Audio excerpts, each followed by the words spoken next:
आदाब दोस्तों, मैं रोज़ाना टाइम से रियाज कुरैशी। हम लोग आज अपने स्टूडियो में बैठे हैं और हमारे साथ आज कुछ खास मेहमान जो कि हमारे मुस्लिम धर्म गुरुओं में शुमार होते हैं, वो हमारे विशेष संवाददाता, विशेष प्रमुख संवाददाता अंतर्राष्ट्रीय शायर अफजल मंगलौरी से बात करेंगे। चलिए आप लोग उनसे मुखातिब हैं। नाज़रीन अस्सलाम वालेकुम, मैं अफजल मंगलौरी रोज़ाना टाइम्स के स्टूडियो में आज आपसे मुखातिब हूँ। रमज़ानुल मुबारक का महीना शुरू है और माशाअल्लाह से रमज़ान का ये तीसरा अशरा चल रहा है।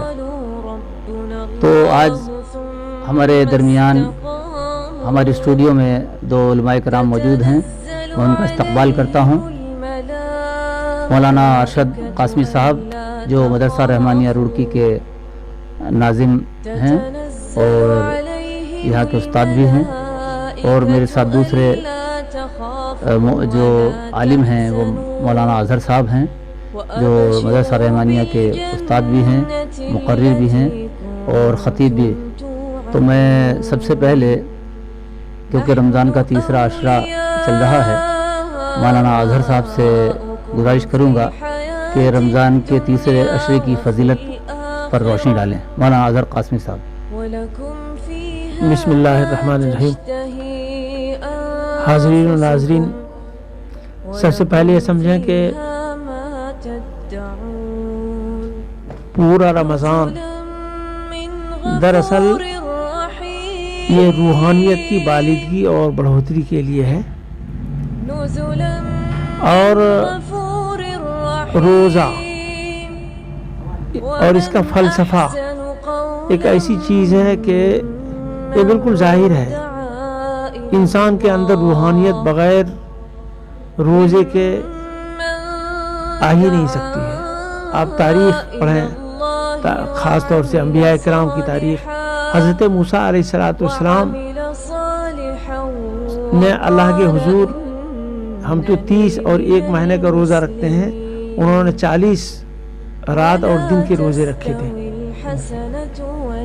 तो दरअसल रोज़े का सबूत हज़रत आदम अलैहिस्सलाम से है।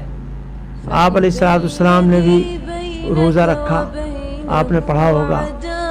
आप अलैहिस्सलाम के लिए हज़रत खदीजतुल कुबरा कुछ सत्तू, थोड़ी सी खजूर, कुछ पानी दे देती हैं और आप गारी हिरा चले जाते हैं। उसको शरीयत की ज़बान में तहन्नुस कहा जाता है। तहन्नुस, तन्हाई इख्तियार करना, यकसुई। आप अलैहिस्सलाम रोज़ा रखते, इबादत करते और अल्लाह की तरफ ध्यान होता, तमाम तर अपनी तवज्जो आप अलैहिस्सलाम अल्लाह की तरफ मरकूज़ कर देते।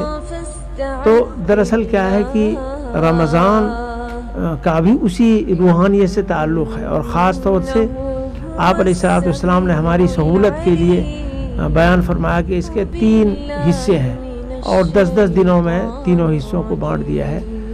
पहले अशरे को अल्लाह के रसूल सल्लल्लाहु अलैहि वसल्लम ने फरमाया रहमत है। रहमत का मतलब ये होता है कि अल्लाह ताला अपने बंदों के ऊपर अपनी ख़ास तवज्जो और इनायतें और रहमतें मुतवज्जह करता रहता है, और दूसरे अशरे में यही आगे बढ़ कर के इतनी रहमत अल्लाह की बंदों के ऊपर, गुनाहगार बंदों के ऊपर हो जाती है कि अल्लाह ताला तरस खा करके गुनाहों को माफ़ कर देता है। और फिर आखिरी अशरे में तो जहन्नम से मुकम्मल छुटकारे का परवाना अता कर दिया जाता है। इसी आखिर अशरे में एतिकाफ रखा गया है। एतिकाफ के दरअसल माने हैं किसी चीज़ से चिमट जाना, अपने आप को किसी चीज़ की तरफ लगा देना, तमाम तर तवज्जो को उसकी तरफ मरकूज़ कर देना, ये दरअसल एतिकाफ के माने हैं। मौलाना अजहर साहब, एतिकाफ की हकीकत क्या है, इसके यानी निफाज की क्या क्या ज़रूरतें हैं और किन चीज़ों से एतिकाफ टूट जाता है, और एतिकाफ किन लोगों पर वाजिब है, ज़रा इस बार पर रोशनी डालिएगा। जी, पहले ये समझें कि एतिकाफ है क्या चीज़।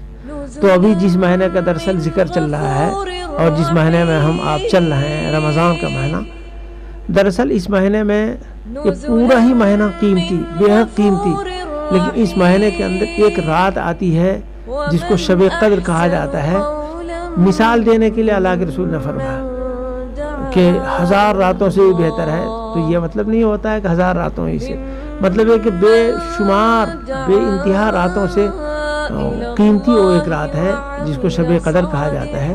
تو دراصل اسی قیمتی رات کو پانے کے لیے اخیر عشرے میں اعتکاف کیا جاتا ہے، چونکہ اللہ کے رسول صلی اللہ علیہ وسلم نے ایک مرتبہ اعتکاف کیا رمضان کے پہلے 10 عشرے میں، پہلے عشرے میں 10 روز میں اللہ کے رسول صلی اللہ علیہ وسلم نے فرمایا کہ ابھی وہ رات ہمیں ملی نہیں، پھر دوسرے عشرے کا اعتکاف کیا، پھر فرمایا کہ وہ قیمتی رات ملی نہیں، پھر تیسرے عشرے کا یہ جو عشرہ جس عشرے میں ہم لوگ کرتے ہیں اعتکاف، اس میں آپ علیہ السلام نے اعتکاف کیا اور گویا کہ واضح اشارہ دیا اللہ کے رسول صلی اللہ علیہ وسلم نے کہ وہ قیمتی رات جس کو شب قدر کہتے ہیں اسی اخیر عشرے میں وہ رات آتی ہے۔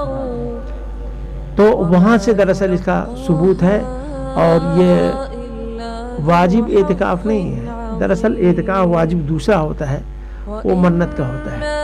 منت کا مطلب یہ ہے کہ اگر ہم کسی کام کی آرزو اور خواہش کریں اللہ سے کہ میرا یہ کام پورا ہو جائے تو اللہ کے لیے میں اتنے دنوں کا اعتکاف کروں گا، تو وہ واجب ہو جائے گا کام کے پورا ہونے کے بعد، اس کے ساتھ روزہ بھی رکھنا پڑے گا۔ یہ سنت اعتکاف ہے، رکھیں تو بہتر ہے، بہت بڑا اجر ثواب ہے، جیسا کہ میں نے عرض کیا کہ اس قیمتی رات کو پانے کے لیے اعتکاف ہے، تو زیادہ سے زیادہ لوگوں کو اعتکاف کرنا چاہیے، لیکن خاص طور سے جو محلے کی مسجد ہے کم از کم ایک آدمی کا اعتکاف کرنا ضروری ہے۔ اگر ایک آدمی نے بھی اعتکاف نہیں کیا تو پھر پورے محلے کے لوگ گناہ گار ہوں گے۔ تو یہ سنت علی الکفایہ ہے، یعنی ایسی سنت کہ اگر ایک آدمی بھی اس کو کر دے تو سارے لوگوں کی طرف سے اس سنت کی ادائیگی سمجھی جائے گی، اور اگر کسی نے بھی نہیں کیا تو اس سنت کے چھوڑنے کا وبال سب کے اوپر آئے گا۔ اسی طریقے سے عورتیں بھی گھر میں، اور اس مرتبہ تو بہرحال یہ کہنا چاہیے کہ بہت اچھا موقع ہے،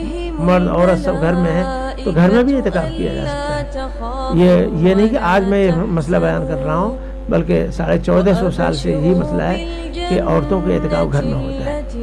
گھر میں کیا ہوتا ہے مولانا صاحب، عورتوں کو اعتکاف کے لیے کہ کیا ان کے لیے ضروری ہے؟ کسی الگ کمرے میں گھر میں کس طرح سے ان کو اعتکاف کرنا چاہیے، اس پر بھی ذرا روشنی ڈالیے، اور کن چیزوں سے اعتکاف جو ہے ٹوٹ سکتا ہے، خاص طور سے خواتین کے بارے میں؟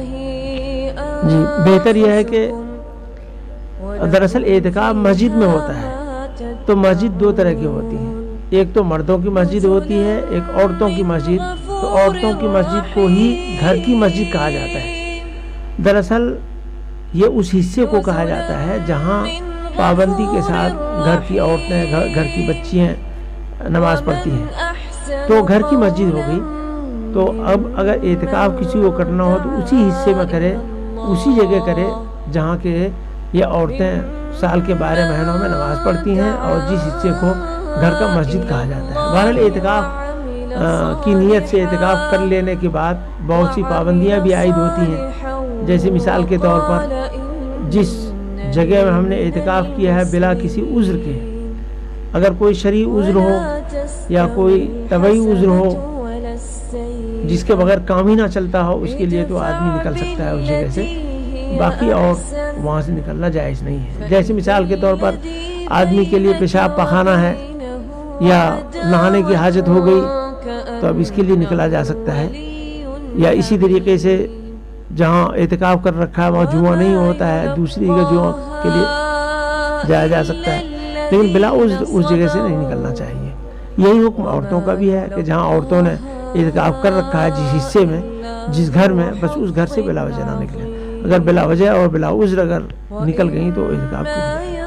اچھا، جیسے کھانا بنانا ہے، خواتین کو، عورتوں کو کھانا بنانے کی ضرورت ہوتی ہے، اور کوئی ان کے گھر پہ اہل خانہ نہیں ہے اور وہ اعتکاف میں بھی بیٹھی ہیں، تو کھانا بناتے وقت یا دیگر کام گھر کے ہیں وہ کس طرح سے انجام دیں؟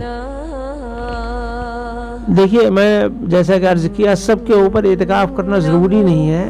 اگر کسی کے پاس اتنی مہلت فرصت نہیں ہے تو نہیں بھی کر سکتے ہیں، لیکن اگر کرنا وہ چاہتی ہیں، چونکہ ہر آدمی یہ چاہتا ہے وہ فضیلت حاصل کرے، تو اس کا طریقہ ہے کہ جس گھر میں وہ بیٹھی ہیں اسی میں وہ کچن کا بھی کام کر سکتی ہیں، وہیں کھانا آ جائے، وہیں گیس آ جائے، وہیں سلنڈر آ جائے، کھانا پکا کر دے دیں۔ ये शक्ल हो सकती है। हाँ, मेरे साथ मौलाना अरशद कासमी साहब भी हैं। मैं पूछना चाहूँगा, ये आखिरी अशरा चल रहा है, इसमें तिलावत कलाम पाक भी चल रही है, तो नाज़रीन हमारे अभी मौलाना अज़हर कासमी साहब ने तफसील से रमज़ान के तीसरे अशरे पर और एतकाफ़ पर तफसील से गुफ्तगू फरमाई। हमारे साथ मौलाना अरशद कासमी जो सदर मुदर्रिस हैं मदरसा अरबिया रहमानिया रुड़की के, मैं चाहूँगा कि ज़कात के मौजू पर उनसे मुख्तसर गुफ्तगू करूँ क्योंकि वक्त भी बहुत कलील है। तो मौलाना अरशद साहब, ज़कात किस पर जायज़ है और किस तरह अदा की जाए, ज़रा उसके बारे में थोड़ा मुख्तसर बताइए।